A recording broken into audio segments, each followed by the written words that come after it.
Nama Om Vishnu Padaya Krishna Vishtai Mutale Shimati Bhakti Vedanta Swami Namane Namaste Saraswati Devi Gauravani Pachalini Nivasesha Sunyavari Pashtatara Satalini Jai Sri Krishna Chaitanya Prabhu Nityananda Shri Advaita Gadadhar Shiva Sari Gaura Bhaktivinda Hare Krishna Krishna Krishna Hare Hare Hare Ram Ram Hare Hare. Sorry, turn on my super duper microphone. Hare Krishna. Second. Okay, Hare Krishna.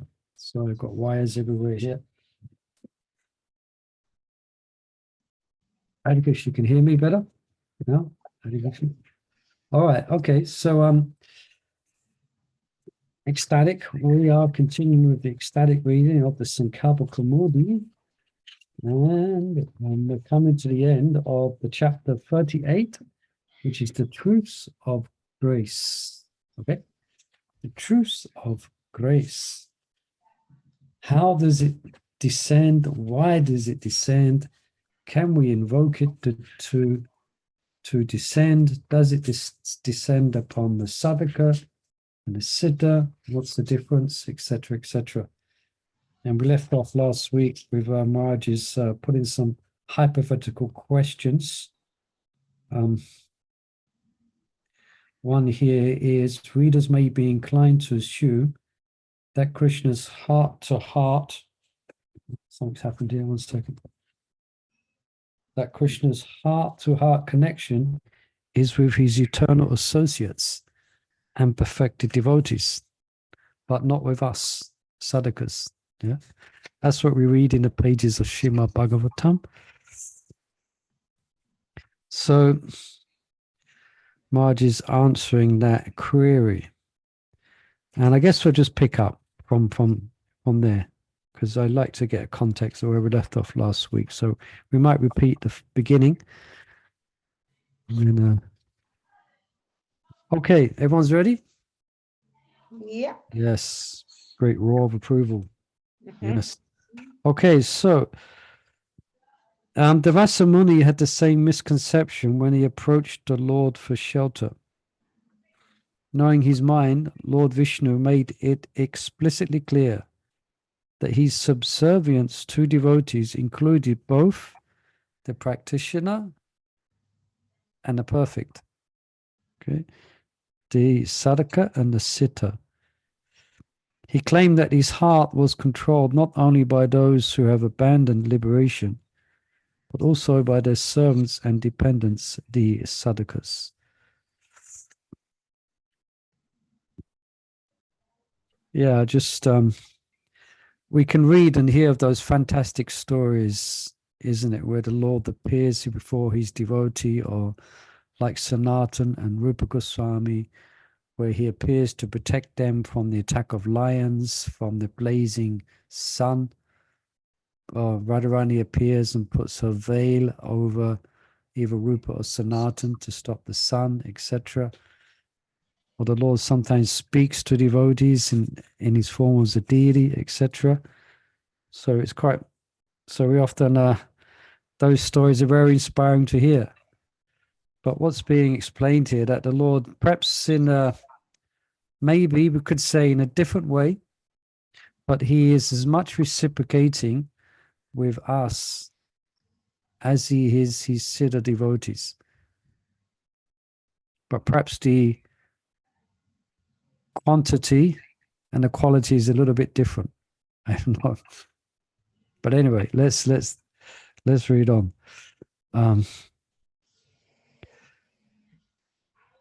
The Lord said, and there's a verse, I'll just read a translation quote. I am completely under the control of my devotees. Indeed, I am not at all independent. Because my devotees are completely devoid of material desires, I sit only within the cause of their hearts.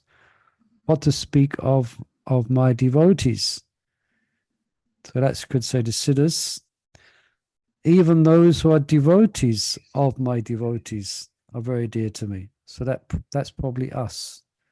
Yeah, we are devoted to those who are very dear to Krishna. Unquote. Reading this, one may be curious. how dear to the Lord are the devotees of devotees? Krishna replies, quote, the pure devotee is always in the core of my heart, sadava hridayam tvaham. Yeah, and I am always in the heart of my pure devotee. My devotees do not know anything else but me, and I do not know anyone else but them. Okay, unquote. This is from the pastime between Durvasa Muni and Ambarish Maharaj. Yeah, Canto 9, if you want to read that pastime. Yeah. Krishna's expression of love is based on, among other things, devotees' exclusive dependence on him. When a devotee knows that nothing else but him, he is obliged to reciprocate in kind.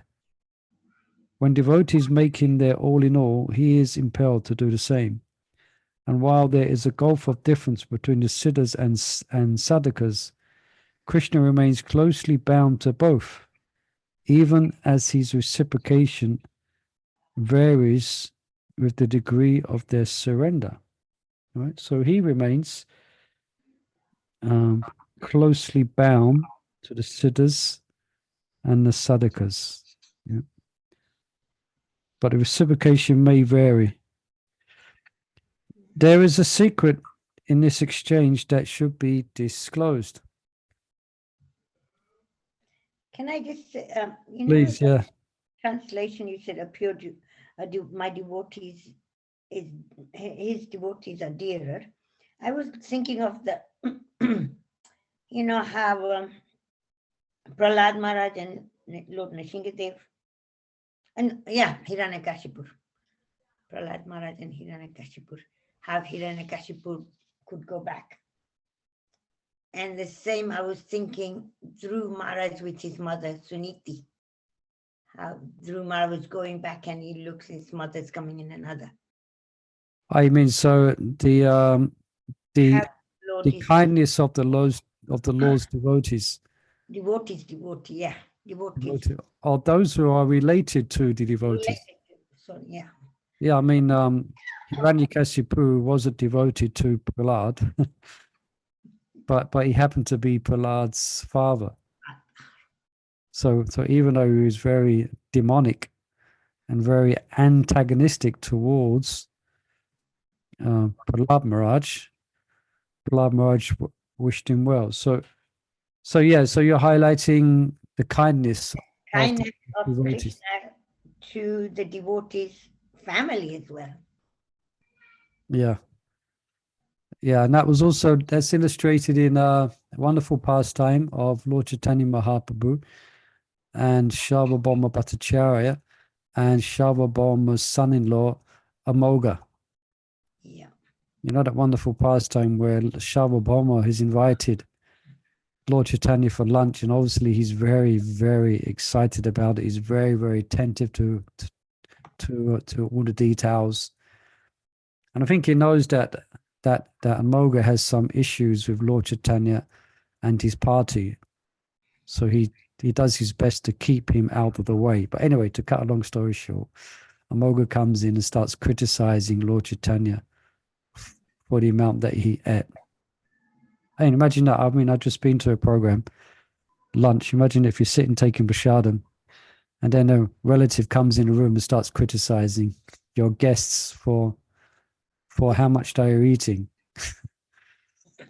But anyway, we know the story. Basically, the point we're getting to is that Lord Chaitanya, very Amoga, because he was offense, he caught what does he catch? He got some severe disease. Anyway, the point I get into is that Lord Chaitanya Mahaprabhu said, even the dog in a family of my devotee is very dear to me. Yeah. So if you've got some dogs, they're very dear. If you've got some goldfish at home, those goldfish are very dear, dear to the Lord. Okay. Yeah. Anything else on that? Oh, anyway, thank you for bringing that out. Yeah. Okay. So, Okay, the secret. We're going to hear a secret now. Okay, here it is. The mercy and attachment of a perfected devotee far excels those of a practitioner. Nevertheless, both kinds of devotees are possessed of a mercy in which Krishna is the object of devotion. When their attachment is enriched with mercy, it results in bliss that surpasses the pleasure that Krishna derives from his own self. For this reason, to share the bliss that sadhakas and siddhas taste, to be showered by it, Krishna remains in their hearts. In that way, he considers himself the object of his devotees' special mercy. Okay, did we follow that?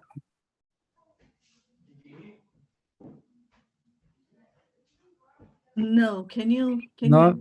Okay. a bit Yeah. more?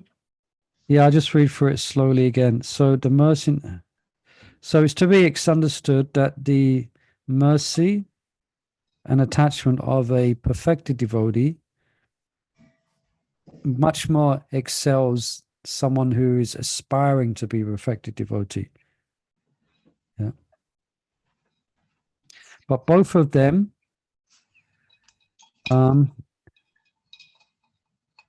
are possessed of a mercy in which Krishna is the object of devotion. So a siddha, a practicing devotee, then their object of devotion is Krishna. It's the same as a siddha. Yeah. Now, when that attachment is enriched by grace, by kripa, it results in a abundant happiness that surpasses what Krishna experiences within his self. Yeah? So devotee experiencing devotion, loving devotion to Krishna, the pleasure which he or she experiences is more than what Krishna experiences in his position of Atmarama, being completely self-satisfied. Well, for this reason, to share the bliss that sadhakas and siddhas taste, to be showered by it, Krishna remains in their hearts so that he can experience to what his devotees are experiencing. All right, it's quite esoterical. You find it? So that's another reason, which I haven't seen before, why Krishna manifests within the heart of a devotee, so that he can, so he can be showered by that bliss that they experience in loving appreciation and devotion to him. So he happily, within the heart, takes that shower which his devotees are experiencing. All right, so you can just try to hear that and just to try to digest it.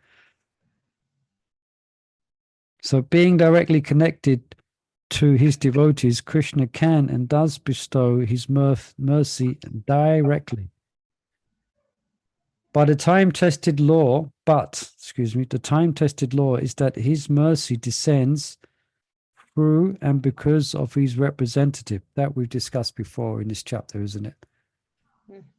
Devotees of every caliber, from beginner to eternally liberated, consider Krishna's mercy descends through the disliberal succession to their spiritual master, and from the spiritual master to them. The first verse of Guru Ashtaka depicts Krishna as an ocean of mercy, whose waters are drawn up into the cloud-like spiritual master, who then showers the waters of mercy on conditioned souls, burning in the blazing fire of material existence. Samsara tava nadadida loka. Yeah, burning in the fire of material existence. Davanala means fire. Samsara means material existence. Yeah. Okay. While the verse indicates that the mercy of the Guru is for non-devotees or neophytes, this verse, samsara dhavana, for it is they who suffer. Okay. So the devotees and the Guru. For the non-devotees, they suffer, and for the neophyte devotees, they suffer from the blazing fire of material existence. The principle is accepted by all intermediate and advanced devotees as well. The works of the Goswamis and Vyas are replete with expressions of gratitude to superior Vaishnavas. Kaviraj Goswami offers respects to Rupa and Raghunath at the end of each chapter. Shri Rupa Raghunath Padaya As Chaitanya Chaitanya Kahe Krishna Das comes at the end of every chapter of Sri Chaitanya Charitamrita. Sanjay thanks Vyas for being able to hear the Bhagavad Gita, and Sutta Goswami praises his guru Sukadev for disclosing Srimad Bhagavatam. The list of exalted devotees who consider themselves dependent on the mercy of the spiritual master is endless. Indeed, Krishna rejects those who consider themselves his devotees, saying, "One may claim to be my devotee, but not so. Only a person who claims to be devotee of my devotee is actually my devotee." So, unquote. I just want to see where that verse is from, because I have often see it, but never. 31 index says it's from the Adi Purana, and it's quoted in the Nectar of Devotion, chapter 12. Okay. Since Krishna considers himself the servant of the devotees, he does not like to see anyone act otherwise. The humble attitude in which a devotee conducts himself as the servant of the Vaishnavas pleases Krishna very much. And because Krishna's mercy is the cause of devotion, such humble devotees are blessed with increased spiritual opulences. There is a divine connection between the devotee's humility and the amount of mercy that he receives. This subject seems to be coming up quite a lot. Jiva Goswami writes, Sa evatra mama saranam hid iti dainyatmaka bhakti sambaneva jayate. The purport is that Krishna bestows mercy upon his devotees when his service is saturated with humility and expressions of surrender, such as, "O Lord, you are my only shelter, and I am but the servant of my spiritual master." Okay. Any comments, questions following?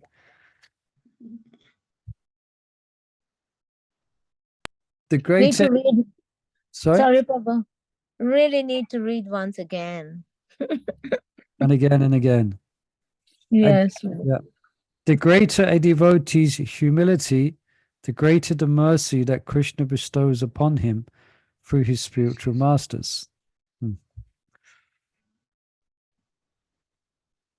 And when the first trace of utter humility, dainya, manifests in the heart, then a devotee becomes eligible for parva. And when his dainya is fully manifest, so too is loving devotion. I think we mentioned that on the class on Sunday. Yeah. So prema nourishes dainya, and dainya also nourishes prema. They both feed each other and nourish each other. So, Prabhu, yes. So that means humility means like, Lord, I know not like everything is done. It is you. You are the, to understand that I cannot do anything without you. So that's the time that you can get bhava. Can we understand that way? Yeah, that's a kind of a aphorism of humility is, "Oh my Lord, you are my only shelter. I have no other shelter. Oh my Lord, I'm completely dependent upon you." But you actually feel it. It's not just a philosophical statement, Yeah, It's a yeah, state that's what of I'm your saying. being. It's a state of your heart. You know. Yeah, yeah. So readers may note that humility is like a special potion, which, when sprinkled upon the creeper of devotion, causes a devotee's bhakti to blossom in wonderful ways. Nicely expressed, isn't it? It's a potion. Sprinkle it on your, sprinkle humility when you're cooking Raj Bhoga or making garlands. Sprinkle humility over it. Yes. Among the fruits of that creeper is both the increased desire and the increased ability to bestow mercy upon non-devotees or beginners. Another fruit is that humble devotion melts Krishna's heart and makes him all the more inclined to bless his devotee. The Lord thinks, this Vaishnava is worthy of my mercy.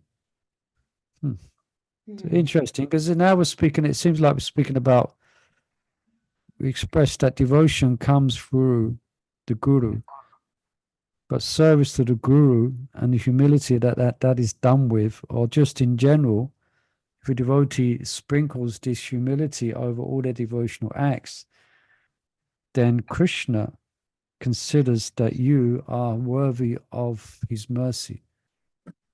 So that's direct. A humble devotee considers himself to be made of, in equal measure, the mercy of the Guru and the mercy of Krishna. Yeah. And there's a verse from the Shruti Sastras. Yash Prabhupada quotes this often. Yasya Devi Para Bhaktiya Yatha Devi Tatha Guru Tasyate Katihi Hata Pakasyanti Mahatmanaha. It's another verse I need to learn. Come across it so often. Only unto those great souls who have implicit faith in both the Lord and the spiritual master are all the inputs of Vedic knowledge automatically revealed. Okay, so we have implicit faith in the spiritual master. It's like recently there was a question in class, and the devotee asked a question: what if you find yourself finding fault with your spiritual master once you've taken initiation? Right. So we could answer that in different ways. That wasn't a question that was asked to me. I wasn't giving the class, but it was an interesting question. And it highlights the danger, of rushing into initiation, where before you take initiation, you should have implicit faith in the spiritual master. It's an interesting topic. What in a sense that we shouldn't think, what if my spiritual master falls down? Yeah, so that in one sense we have to be intelligent, and before we take initiation, we may have some intelligent discrimination in ascertaining the position of the spiritual master as far as possible, according to what's written in Srila Prabhupada's books. But the step to taking initiation means that you should have implicit faith in your guru. You shouldn't be looking at him with cross eyes after initiation, in a sense, I really hope you don't fall down.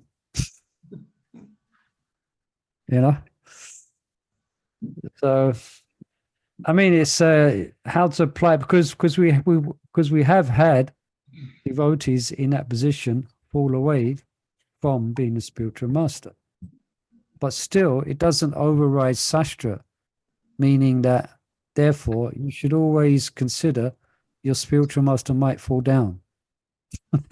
That's not the type of thing we're instructed to do in a Sastra. I think there was a class a few weeks ago as well, wasn't it? And I think Mother Chandravali commented, wonderful class, but this aspect was brought out. So yeah, it's not part of, yeah. The way she We said, should, yes. yeah, we should have implicit faith in the guru.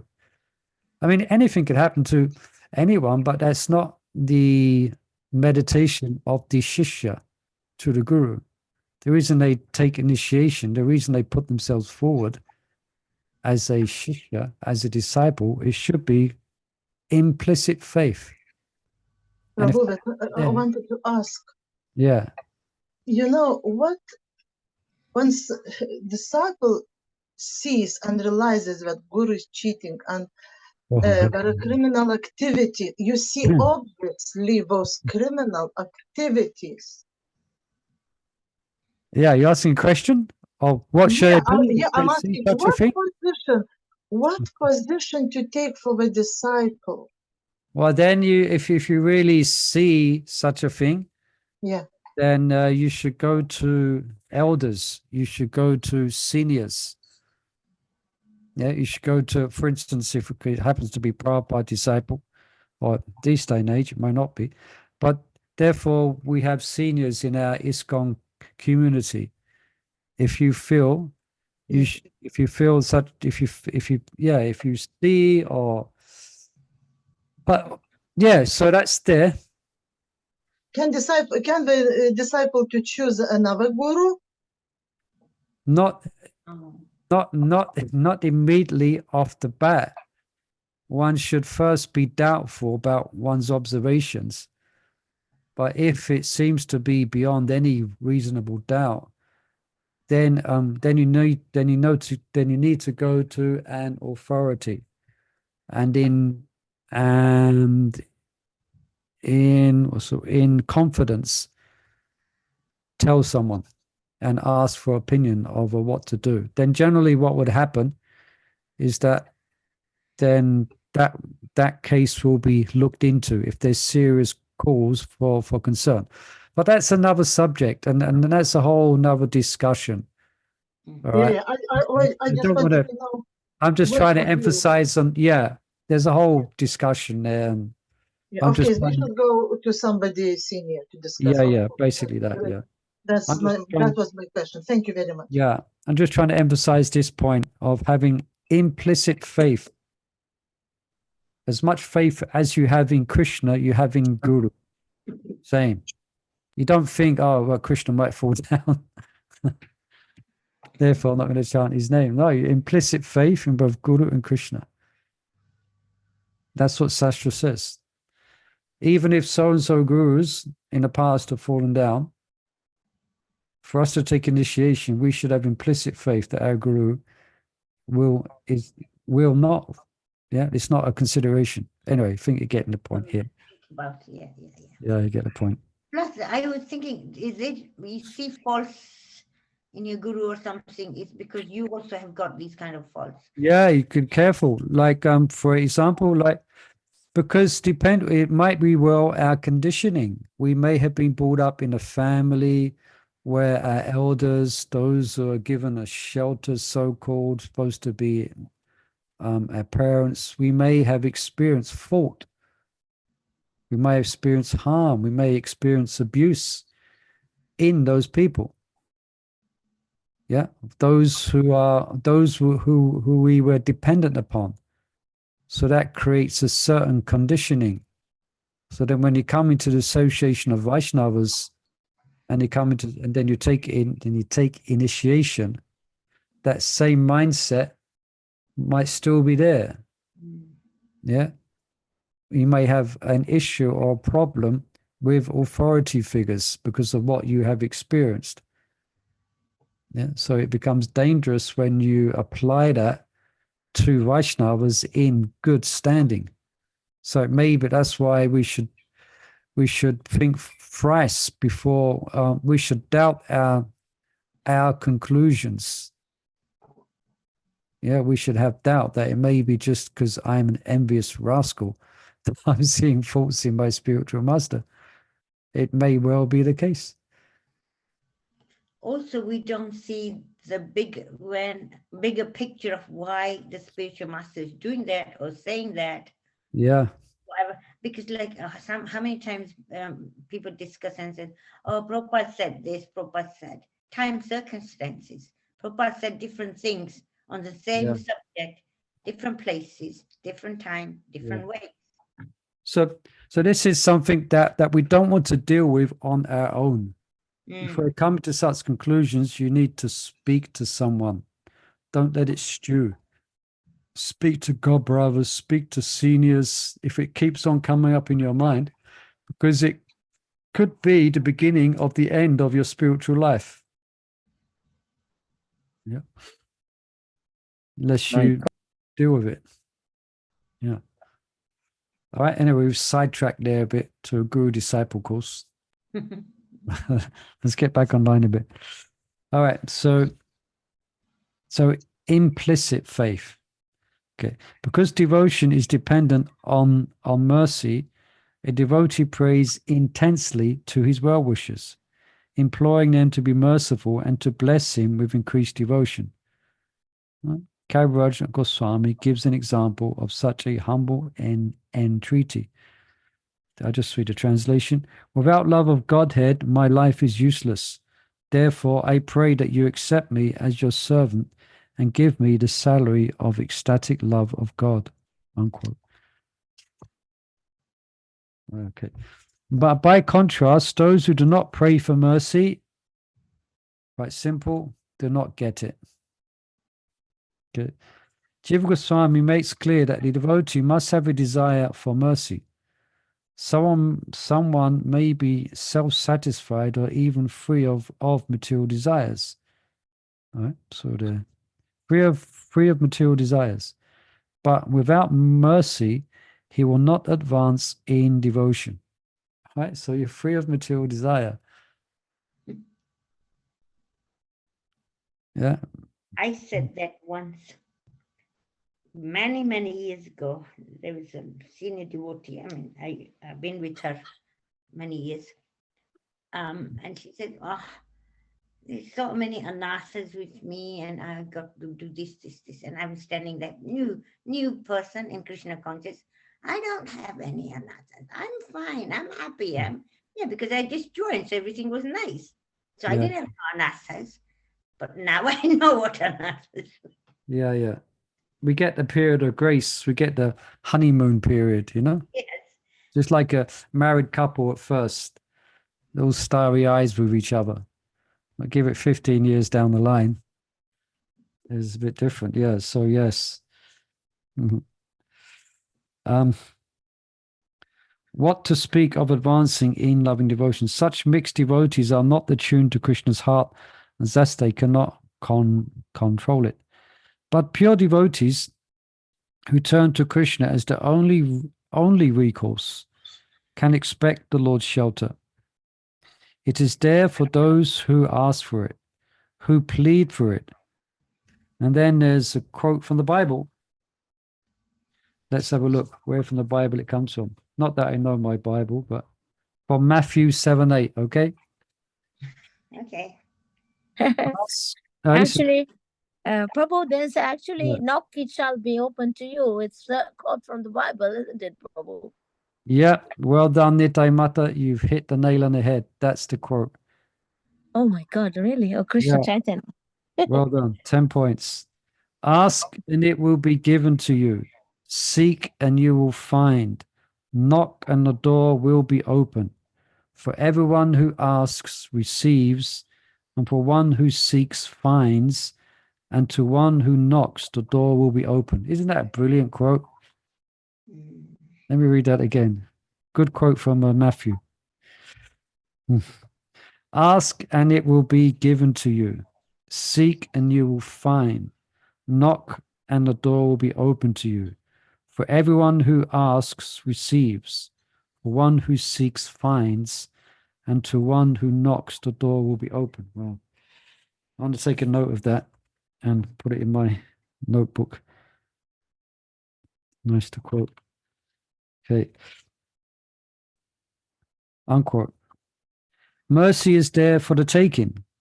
The more intent the plea, the greater the quantity.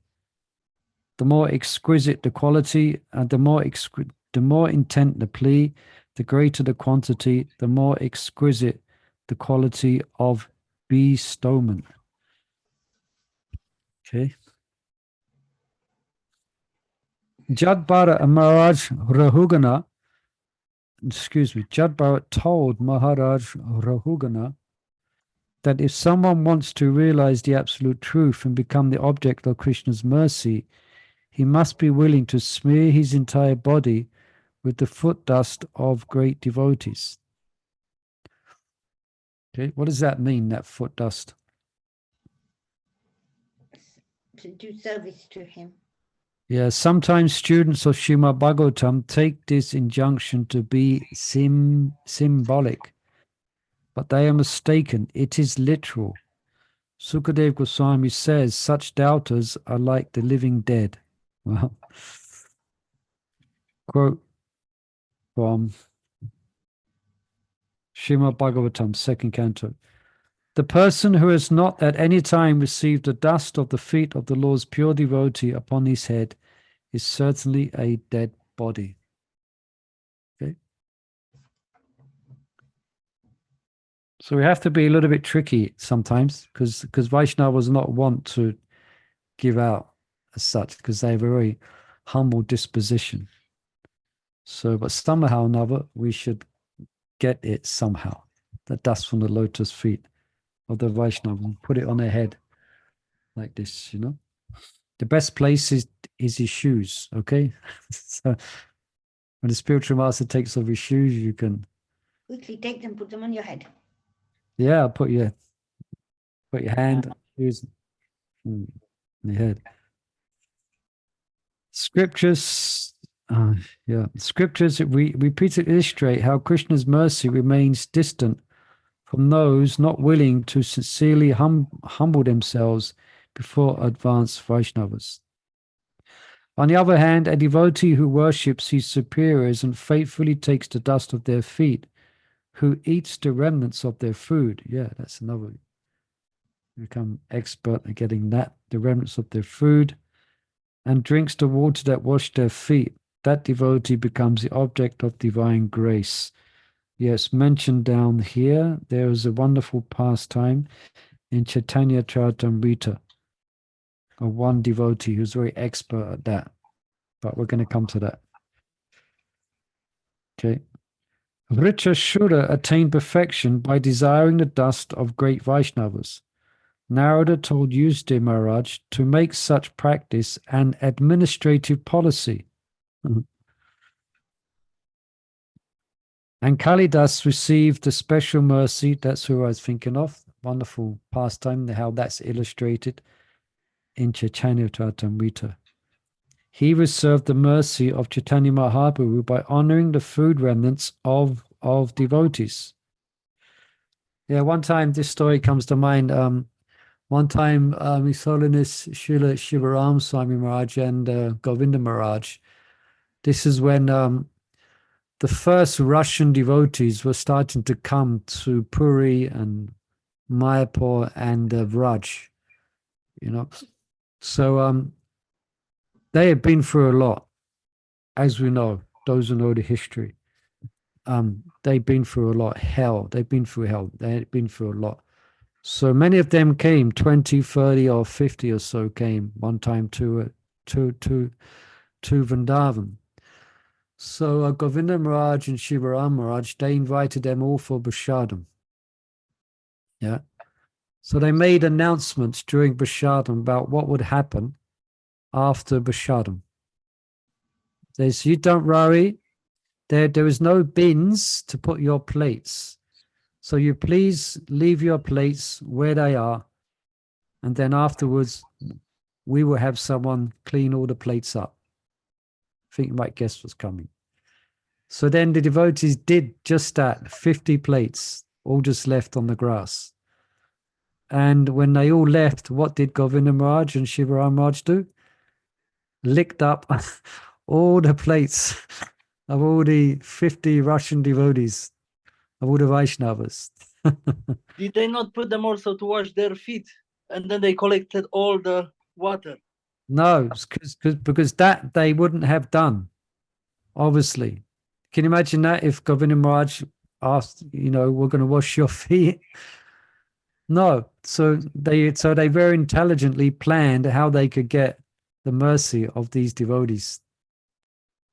Yeah. And Kalidas did this. You can read that in the pages of the Chaitanya Charitamrita. Yeah. Kalidas was, sorry? Is he the one who used to take, like, say, mangoes That's him. You got it. and when they throw the Yeah. skins That's and- called Kalidas. Kalidas. I remember. So he was an uncle of Raghunath Das Goswami. Yeah. Once the Bengali devotees came to see Sri Chaitanya Mahaprabhu in Jagannath Puri, Kalidas was among them. Now he come from a very cultured Brahmin family, high class cultured Brahmin family. Yeah.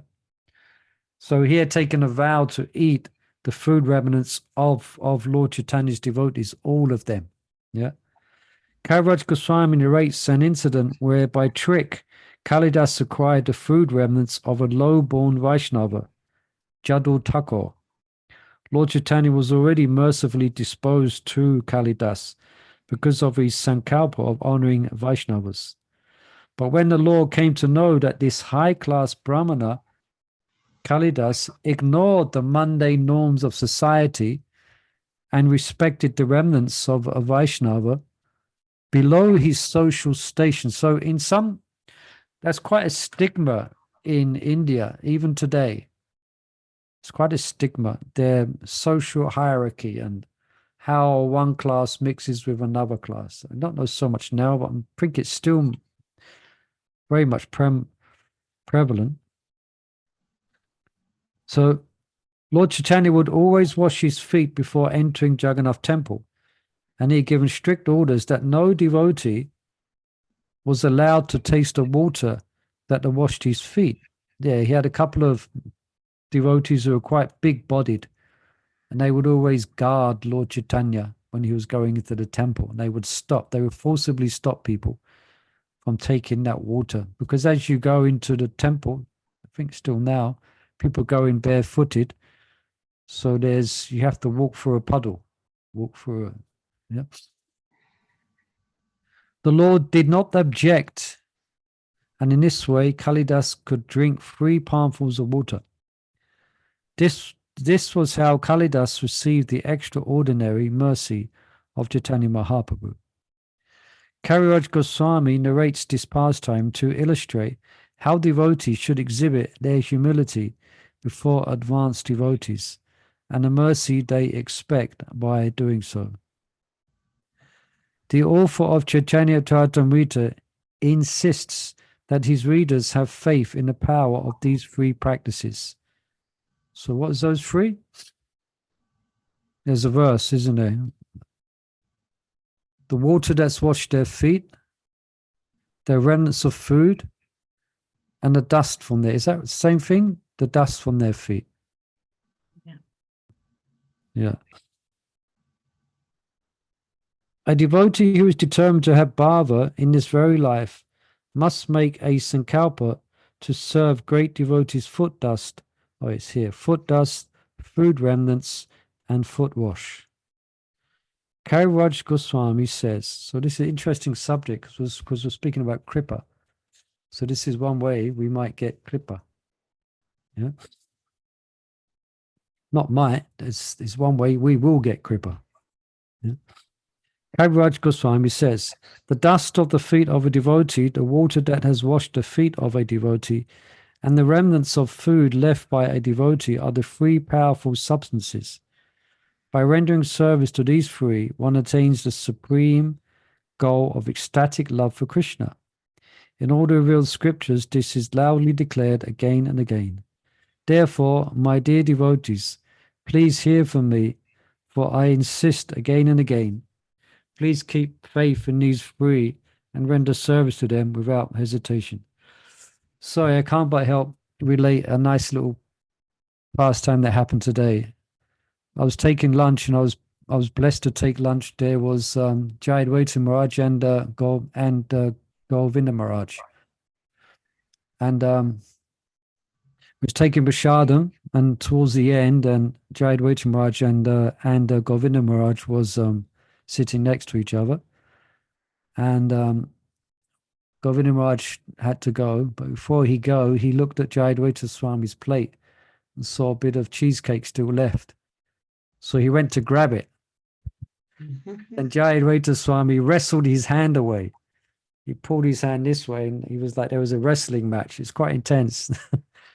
And then Govinda Maharaj told his disciple, who was sitting on the other side of Jayadvaita Swami, because Govinda Maharaj had hold of Jayadvaita Swami's arms, and he ordered his disciple to like grab that piece of cheesecake. Wow. So his disciple followed the orders of Govinda Maharaj to get that piece of cheesecake, and then Jayadvaita Swami chastised his disciple. Goes, don't you dare take this cheesecake. Anyway, it's a nice, sweet exchange, but that mood of this mood of wanting to get the remnants of the Lord's devotees by hook or by crook. Yeah, I'm Jayadvaita Maharaj. You know, he's very Brahminical. He got quite animated in chastising Govinda Maharaj's disciple, who was going to take this remnants. Anyway, Govinda Maharaj was showing this, you know, you get the remnants of the Lord's devotees. Okay. He then concludes, from these three, one achieves the highest goal of life, ecstatic love for Krishna. This is the greatest mercy of Lord Krishna, the evidence of Kalidas himself. Okay, we want to finish this chapter this evening, and we should do it. 2 pages left, 2.5 pages left. Okay, so let's get going.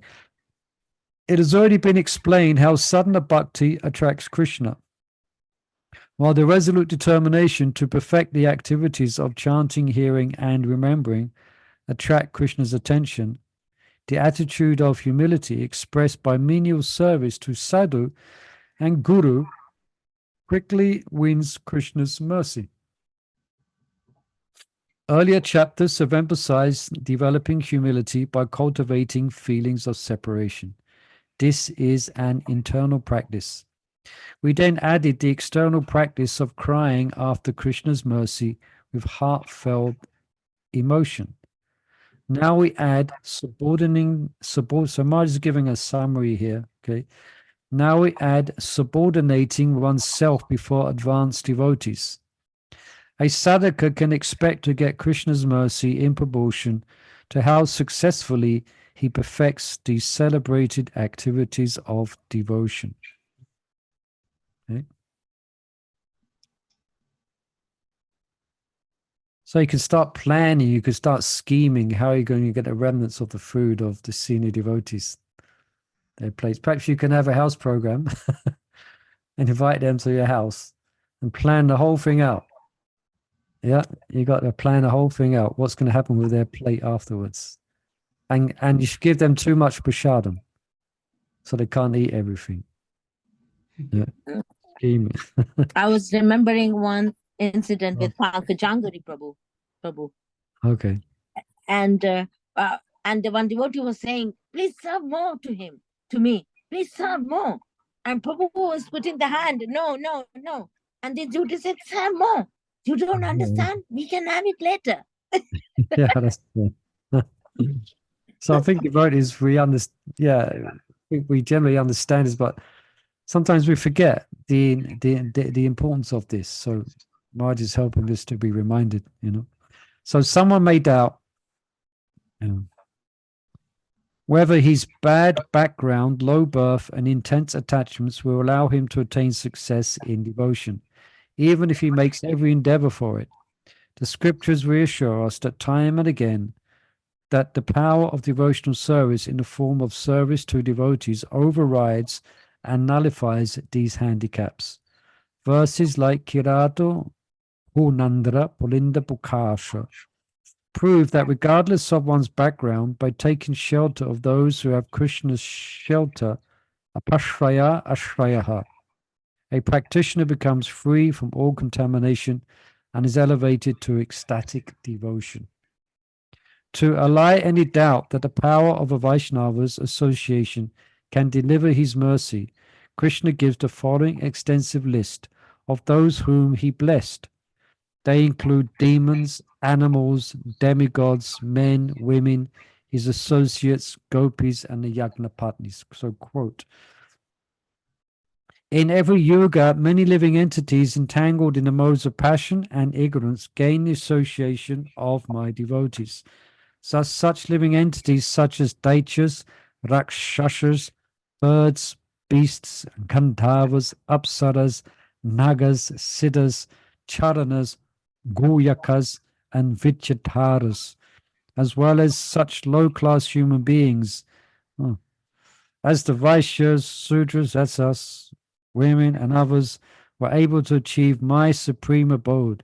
Vrtrasura, Prahlada Maharaja and others like them also achieved my abode by association with my devotees, as did personalities such as Vrsaparva, Bali Maharaja, Banasura, Maya, Vibhisana, Sugriva, Hanuman, Jambavan, Gajendra, Jatayu, Tuladhara, Dharma-vyadha, Kubja, the gopis in Vrndavana, and the wives of the brahmanas who were performing sacrifices.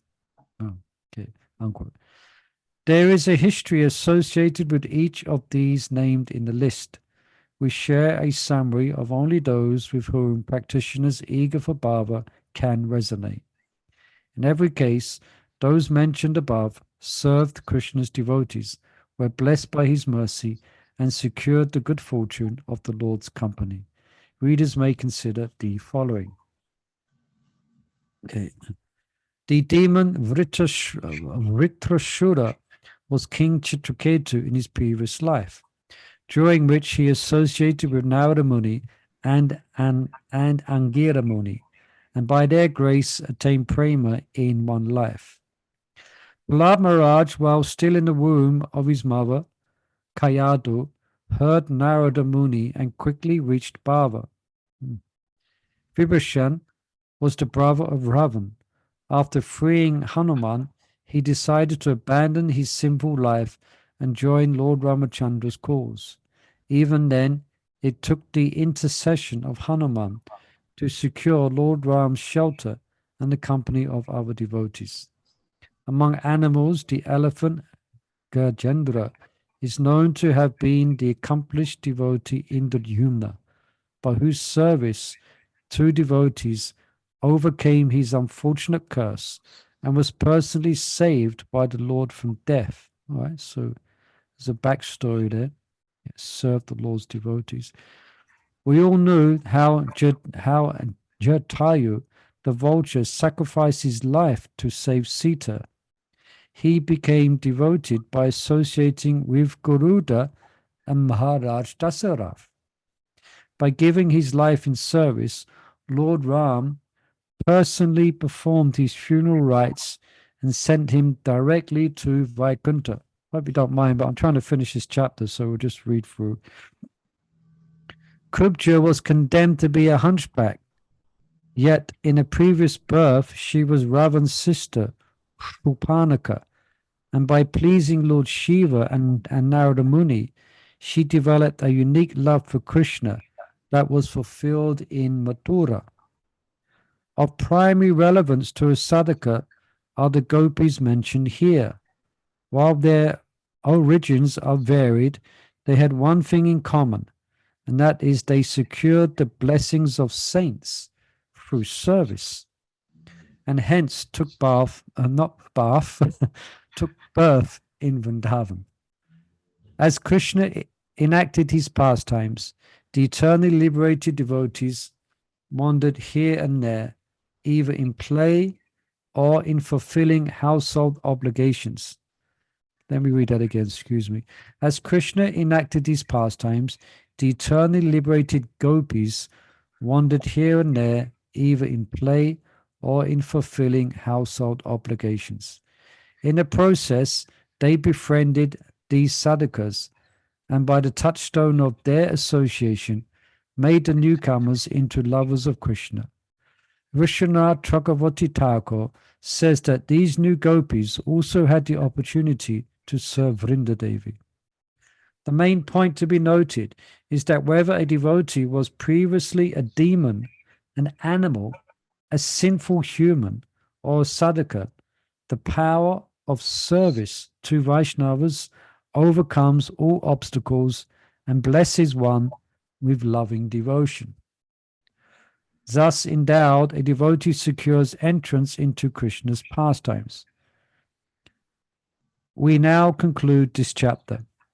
In the next chapter, we continue this topic by studying the role of the Vaishnava and specifically the spiritual master in securing the grace of the Lord and ecstatic devotion. Okay?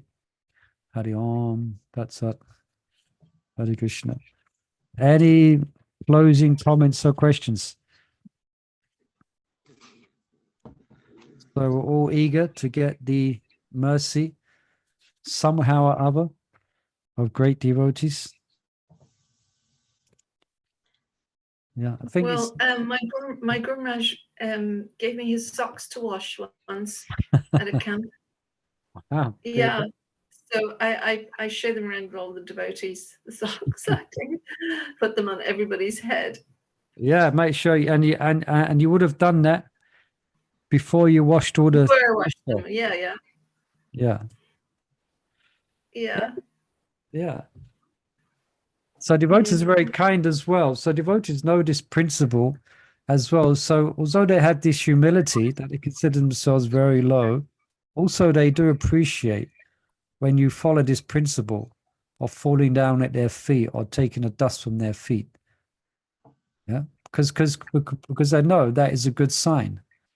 Yeah, like yesterday, my guru, my spiritual master was there, and I bought a couple of books, and I got him to sign the books, and he was sitting in a chair, and I paid obeisances and put my head directly on his feet. It's very nice. Yeah, and Maharaj knew, he wasn't hiding his feet away, saying, "No, don't touch me." He's acknowledging this principle which all Vaishnavas should be aware of. And that's also one of the main principles I think it's mentioned in the Nectar of Instruction, where Prabhupada explains that this is the purpose of the International Society for Krishna Consciousness. So devotees can associate together. And this is the main way that we are going to advance. Yeah. Is by seeking the mercy and the grace of the Vaishnavas. And in the next chapter, specifically, it's going to be focusing on the spiritual master. Yeah. Your body is fortunate, Prabhu, to get the mercy from spiritual masters, not our bodies. Say that again. Nobody is Your To body. put on, because your body is fortunate. Not Oh, you we mean the all mouth. bodies are not Ladies. that fortunate. Well, you can Because get plenty. There's plenty other ways. That is just yeah, of course. No, I'm just saying because you put the head there like that. Yeah. Yeah. All right. So we've learned some tricks in devotional service here, how we can make quick advancement. So get the foot dust, get the water to wash their feet, and eat the remnants of the Lord's devotees. All right. So we can all scheme a way of how we're going to get those three very valuable commodities. All right. Janananda Maharaj is here at the moment, so I'm scheming already in my mind. Scheming how we can get some remnants of his Prashadam. All right, let's stop there. Okay. Thank you. Tomorrow, yeah. Plan it out. We'll plan a special plan it out. Okay, thank you everyone for joining us. Hare Krishna, you, please Prabhu. Hare join us Krishna. tomorrow. Wow. For Gita. Next week, we begin chapter 39. Krishna's grace descends through Vaishnavas. Okay. Hari Sure. Hari. Hari Praise Krishna. Murli Mahaprabhu ki Murli jai. Bye. Hari Ram, Hari Ram, Ram Ram, Hare Hare.